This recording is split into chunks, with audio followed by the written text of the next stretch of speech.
The crosstabC function is one of the most powerful functions in the RCPA3 package, and probably the function we use the most in the book.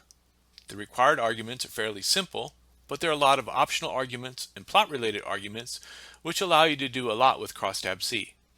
In this video, I'm going to focus on the function's optional arguments for controlled comparisons. I cover other uses of crosstabC like making basic comparisons, graphing relationships, and hypothesis testing in separate videos. The crosstabC function has two required arguments. dv is set equal to the dependent variable and iv is set equal to the independent variable. To make controlled comparisons with crosstabC, you set the function's z argument equal to the control variable. The control variable should be nominal or ordinal level, preferably with just a few distinct values. You can use the zlabs argument to label the values of the z variable.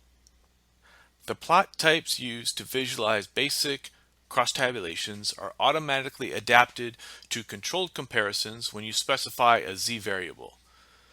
To fine-tune the plots, you can use the z.palette and legend.title arguments. To learn how to use the crosstabC function to make controlled comparisons, let's work through some examples together. In this video, I'd like to show you how to use the crosstabC function to make controlled comparisons.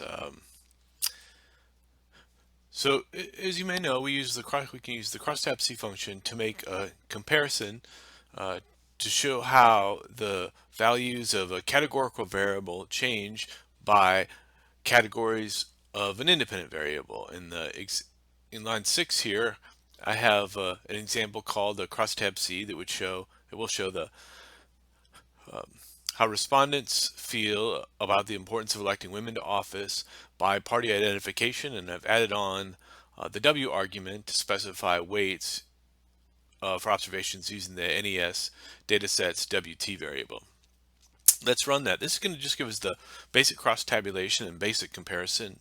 No control variable yet. It'll sort of ground us in the task and get an understanding of what the data initially show. So we're looking at, to discuss the table, I'm going to stretch this out so the lines stop breaking. Okay, so we've got a table breaking down by Democrat, Independents, and Republicans, the distribution of opinion on the importance of electing women to office from extremely important, very important, moderately important, a little important, and not at all important. And we can compare, going across a row, the percentages. Like, for example, 37% of Democrats say that it's extremely important, 17% of independents, and 4.65% of Republicans that it's extremely important to elect women to office. And you can see this top row illustrated in the bar chart.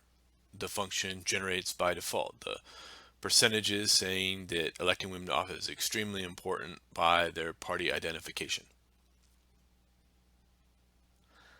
And what let me add to this comparison to make a controlled comparison? I may look at this and say, well, it appears that there's a partisanship difference in attitudes about electing women to office, but there probably is some intersection with gender in here, because there some maybe gender differences among the categories of party identification that also affect attitudes about electing women to office. So we might want to control for the gender, or we might want to analyze the effect of party identification controlling for the gender of respondents. And the way you do that with the crosstabC function is the z argument. The z argument, and it's z, because this is a z is a standard notation for another factor, like x, y, and then the z factor, so we call it z. Z factor is set equal to the variable that we wish to control for. For example, this now I think gender is called gender in this data set. So we would set z equal to NES $gender. Analyze the effect of party identification on electing women to office, controlling for gender. Let's see how it does.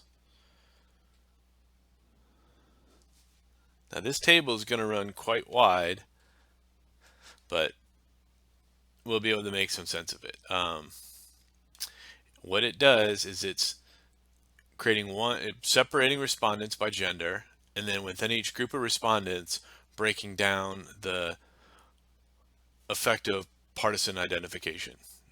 This table is going to run wide, and I'll show you some. Yeah, it's going to be difficult to see all this at one screen because the table runs quite wide, and it's breaking over on this view of the console. We'll get back to that, and I'll show you some tricks to see this more clearly, but you can see it a little bit better, I think, in the bar chart that it's making by default. We separate respondents by gender, males and females, and then within each group, we show the percent of respondents who think it's extremely important to elect women for office.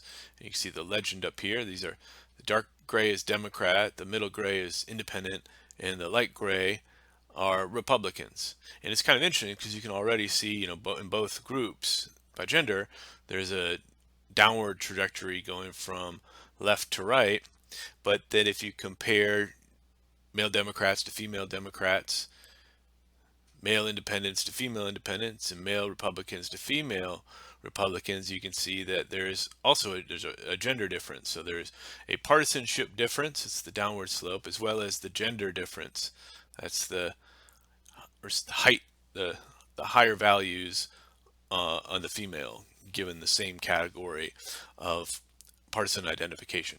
So that's the basics of making a control comparison with crosstabC, just adding the Z argument to specify the gender and being careful with your interpretation of results. And I think it's a bit unsatisfactory at this point. The table is a bit difficult to read, and it left out a lot of information we can display on the plot. So we're going to talk about how to use some additional arguments in the crosstabC function to assist our control comparisons.